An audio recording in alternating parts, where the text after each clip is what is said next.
MTX 150 here at Lions Head, Cannon Road, Baguio City. Jeez mga idol, napakasarap ng ating takbo ngayon at ganda ng tanawin ano. Tirik na yung araw pero malamig pa rin. Wow! Let's go mga idol at samahan niyo ako sa ating Baguio ride via Cannon Road. Kasama natin ang ating OBR at syempre tayo po ang naging OBR.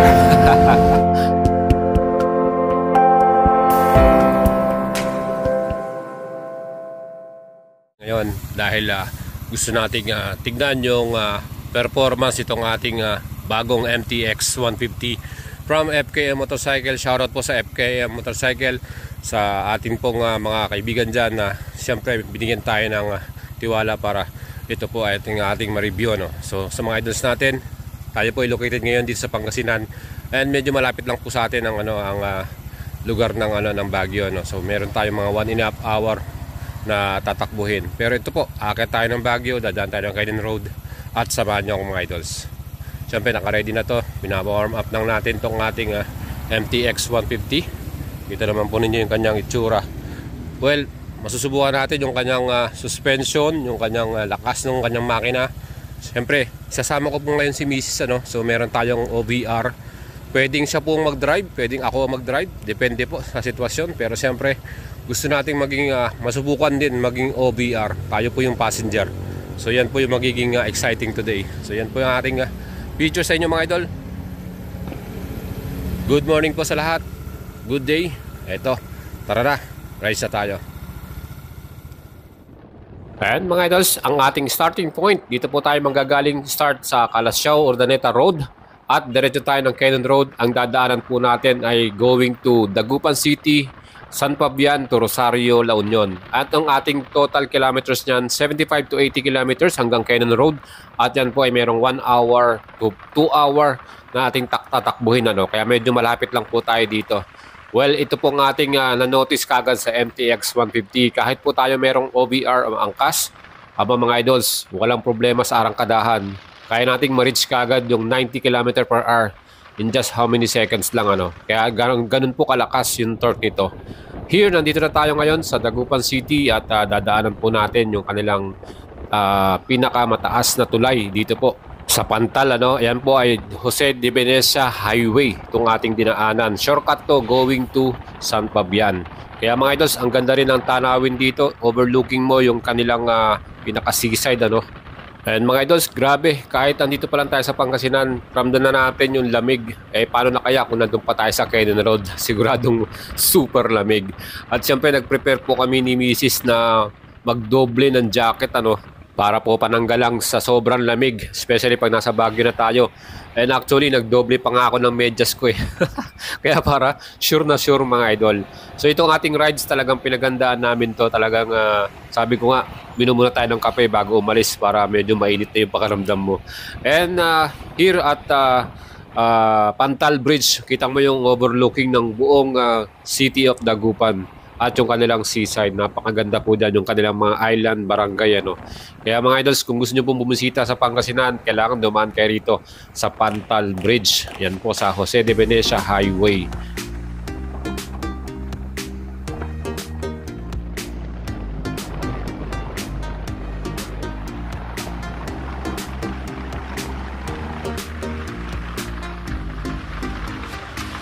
And here mga idols, nandito tayo sa San Fabian going to Rosario, La Union. Isang diretsuhang kalsada lang dito, talagang napakaluwag. At syempre, magandaan dyan, ikaw lang talaga yung dumadaan dito kasi kakaunti pa yung mga sasakyan ano. Especially motorcycle, kami pa lang halos. Kaya talagang mag-e-enjoy ka sa iyong long ride. At syempre yung mga tanawin dito, of course yung bukang liwayway ano, yung early morning na sikat ng araw, napakasarap tignan. Kaya mga idols, ito po sa Cannon Road, malapit na tayo at dito tayo sa Rosario, La Union. So papasok na tayo ng Cannon Road. And dito pa lang mga idols, talagang malamig na no. Ibang klase na yung lamig pagka nandito ka na sa paanan ng Cannon Road, ano, mismo kanilang pinakasimula. Kaya itong ating MTX 150, ready to para sa ating pag-akyat at ating sasubukan na ako naman po ang OBR. Kaya mga idols, ako naman po magiging OBR. Yan si Mrs. Nakaready na siya para mag-ride. So siya naman daw mag-drive, gusto niyang mapil kung paano po ang lakas ni MTX 150. And mga idols, again, iba pala ang feeling pag ikaw ang OBR o yung passenger, ano. Again, masarap siyang umangkas. Pero ito, ang kagandahan, mas mapipil mo at mas ma-appreciate mo yung view. Lalo na kung sa Cannon Road ka dadaan, ano, yung mga magagandang views dito, yung tanawin, mas mapipil mo. Kasi siyempre, pag rider ka, nakatutok ka lang sa kalsada eh. Kailangan defensive ka. And siyempre, kailangan saktong takbo mo lang. So dito, tayo mismo ang OBR o official back ride ni Mrs. Ano? So maganda kasi na talagang meron tayong kapartner na marunong din magmotor. So hindi lang po tayo. Para pagka napapagod na tayo, meron tayong kapalitan. Yun din yung advantage nun. Plus syempre, iba rin kasi pagka yung lalo na kung long rides, mas feel natin yung minsan talagang sumasakit na yung likuran mo, yung mga braso mo. So kung meron kang kapalitan, gaya ng misis mo o ng OBR mo, diba? Di sakto-sakto, relax ka lang sa likuran. Lalo na tong ating MTX 150, napakaganda ng kanyang upuan. Very comfortable at hindi masyadong masakit sa puwet. Sakto-sakto lang din yung lapad niya. Perfect nga, sabi ko nga sa inyo mga idols, yung suspension, gusto ko nating i-review paakyat. Yung mga small unpaved road, yung mga nadaanan natin, talagang mapipil mo na maganda yung shocks niya at hindi matagtag. So hindi masyadong sabi nga nila na masakit sa kamay or masakit sa wepax pagka yung dumadaan ka sa mga lubak, And mga idols, ito nga palang ating MTX 150. Ang kanyang palang presyo, 139,000 pesos. Ang down payment, 30,000 at 3 years to pay, 6,675. Kung gusto niyo pong bumili nito, hanapin nyo lang po yung FB page ng FKM Motorcycle Philippines at naandyan po sa kanilang page yung mga branches na pwede nyo pong pagbilhan ng unit na to mga idol. At sigurado, makakabili po kayo kahit saang lugar pa kayo. Luzon, Visayas, or Mindanao pa yan. Mga idols, itong ating feature sa inyo, siyempre itong ating Baguio Ride, Cannon Road. Papakita ko sa inyo yung actual na sitwasyon ngayon sa Cannon Road. At meron tayong mga nadaanan dito na talagang ginagawa o nire-repair dahil na rin sa mga nagdaang bagyo. Siyempre may mga landslide po na nangyayari dito. At least naka-open na itong ating Cannon Road. Kaya ito po medyo ingat lang po tayo pag dito tayo dumadaan dahil nga dun sa may mga area, may mga lugar na talagang one lane lang, isa lang yung lane na dadaanan mo kasi nga gumuho yung kabilang side. Kaya mga idols, kaya po dapat pag aakyat tayo ng Cannon Road, tayo po ay nag-iingat, hindi masyadong mabilis yung takbo natin. Sakto lang, para relax lang at enjoy natin yung view. Gaya nitong nasa ating harapan, napakaganda, Yan po yung ating makikita rito. Yan po yung nakaka-relax, nakakatanggal ng stress natin. Kaya masarap umakyat dito, hindi lang maganda yung klima dahil napakalamig. At dapat yung ating motor talagang napa-PMS natin, siguradong nasa kondisyon. Yung ating mga tires, siguradong maganda yung grip niya, hindi kalbo yung ating mga gulong. At siyempre, yung ating mga suspension ay quality. Well, para sa ating MTX 150, talagang okay yung suspension niya, Kahit meron kang angkas, meron kang OBR, so talagang mapipil mo smooth lang yung handling niya, saka yung bounce niya okay din, hindi matagtag, lalo na kung kahit may madaanan tayong lubak dito mga idols. Yun yung kagandahan nitong ating MTX 150. Ito, meron ditong area, ayan, half na lang po yung madadaanan, kalahati lang, kita nyo, bumagsak na po yung kaliwang side. So yan po, meron na silang nakalagay na cover dyan. Pero syempre, one way lang yan. So kung ikaw ay dadaan dyan, bigayan na lang po sa sasakyan. So yan. Yan po yung mga nakikita nyo rito ngayon today sa Cannon Road. Yan po yung madadaanan ninyo. May mga lugar na talagang ganyan po yung area nila. Kaya dapat yung takbo natin ay talagang mabagal lang at sure para kahit mabulaga ka, hindi kayong biglaan ka dumiretso ka dun sa may landslide, So yan na lang po, konting ingat lang sa mga idols natin na aakyat po ng Baguio at wag na po kayong magsado ng patakbo na mabilis para enjoy nyo lang yung rides. Ito, at malapit na tayo dun sa Lion's Head. So yan po yung ating stopover dito po sa Cannon Road. At mga idol, isa pa dyan sa ating MTX 150, yung braking system nito, talagang kahit medyo bigla ka rin nagbe-brake, kagat na kagat ka agad dahil na rin sa kanyang ABS, So meron tayong anti-lock braking system. Yun po yung the best dito sa ating MTX 150. So meron tong dual channel ABS at meron din siyang traction control. Kaya pagdating sa safety features, again, napakaganda.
And mga idols, finally nandito na tayo sa Lions Head dito po sa Cannon Road. At ito nga, napakarami pong mga bakasyonista at mga turista na umakyat para makita tong ating napakagandang lugar na to. Well mga idols, thankful tayo dahil hindi po ganun kadami yung sasakyan. Ibig sabihin hindi ganun ka-traffic. Makikita nyo, sakto-sakto lang din moving lahat ng sasakyan. So kasi may time kasi talaga na halos hindi gumagalaw yung sasakyan dito paakyat ano. So yun po ang ating naging experience. Super happy tayo. At very safe tayong nakarating dito ano. Kita nyo yung mga turista, napakadami. So yan, didiretso na tayo. Aakyat na tayo ng Baguio City para punta tayo ng iba pang lugar doon, kaya ng Camp John Hay, yung sa may La Trinidad. So yan po yung mga itinerary natin dito na pupuntahan natin.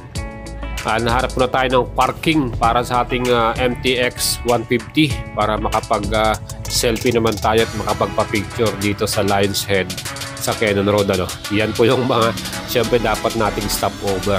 Kaya ito, nag-enjoy tayo sa ride natin at kahit OBR lang tayo, sarap palang umangkas mga idol. Yan po ang aking napakagaling na driver, si Mrs. So yan po mga idol yung ating experience going here at Cannon Road, Baguio City. Successful po tayo nakarating dito sa ating destination at nag-enjoy tayo sa ating gamit na service na scooter, itong ating maxi scooter MTX 150 from FKM Motorcycle Philippines. Shoutout po sa kanila sa kanilang pagbibigay sa atin ng chance para ma-review to at makarating tayo dito sa lugar na to. Of course mga idols, may mga pupuntahan pa tayo gaya po sa Camp John Hay mga idol. Napakaganda rin po ng lugar na rito. Napakalamig dito po sa kanilang lugar at syempre yung katanawin ano, ang lalaki ng mga pine trees at talagang masarap magpa-picture dito. Kaya mga idols, kung kayo akit ng Baguio, dapat dadaan po kayo dito sa Camp John Hay. At mag-enjoy din kayo kasi nga ang sarap maglakad dito, mag-walking or mag-jogging. Maganda rin yung mga lugar nila dito. Siyempre kung kasama nyo yung inyong OBR, talagang mag-enjoy kayo. And later part, tayo naman po ay hahanap ng magandang restaurant para makapag-almusal naman tayo. Siyempre yung long rides natin, kailangan busog sarap din tayo sa ating mapupuntahang restaurant na pwede nating kainan ano, pagka breakfast ride. And dito meron kaming napuntahan itong Mana Cafe along Marcos Highway. Shoutout po sa mga staff nila. Napakasarap po ng kanilang breakfast meal. Kumpletong meal yan mga idols. Meron ka ng langgunisa, corned beef and tapa no, plus coffee. So kung depende sa inyo kung ano yung gusto nyong orderin. Bukas sila 7 AM. So pag akit nyo ng madaling araw 7 AM, sakto na sa Baguio na kayo, pwede kayo mag-stop over dyan. Siyempre pa, hindi natin pwedeng hindi daanan din dito po sa La Trinidad ano, yung kanilang mga makukulay na bahay dyan. Yan po yung mga isa sa mga favorite tourist attraction dito po sa La Trinidad, Benguet. Kaya din po tayo ay dumaan din dito. Again, kung may mga extra time pa kayo, pwede kayong dumiretso ng strawberry farm. Mag-pick kayo ng mga strawberry. At doon, napakadami din nilang mga pasalubong store. Ano? Pwede kayong mamili ng mga gusto nyong iuwi sa inyong mga mahal. Especially pag pagkataas natin pupunta rito sa Baguio City. Yan mga idols, napakaganda ng mga lugar dito. At yan yung makikita nyong mga magaganda at makulay na bahay dito po sa La Trinidad. At yan syempre yung ating FKM MTX 150. Talagang solid yung ating ride. And sa mga idols po natin na gustong umakyat ng Baguio City, again, dapat ready kayo, naka-ready rin ang motor ninyo at syempre yung ating budget, meron kayo pambili ng pasalubong. Yan po yung ating feature para sa inyo, MTX 150, yung ating Baguio ride via Cannon Road. At syempre nag-enjoy tayo at ang ating rider, si ating Mrs. And again mga idols, kung gusto nyo pong bumili ng MTX 150, pwede nyo po akong i-PM sa ating FB page, Boy Salabaria. Again, huwag nyo kalimutang i-subscribe ang ating channel at follow nyo ako sa ating FB page. Huwag kayong mag-alala mga idols, tutulungan ko kayong makabili niyan at ibibigay ko sa inyo yung mga branch na available sa inyong lugar. Ride safe po na inyong lahat at ciao mga idols.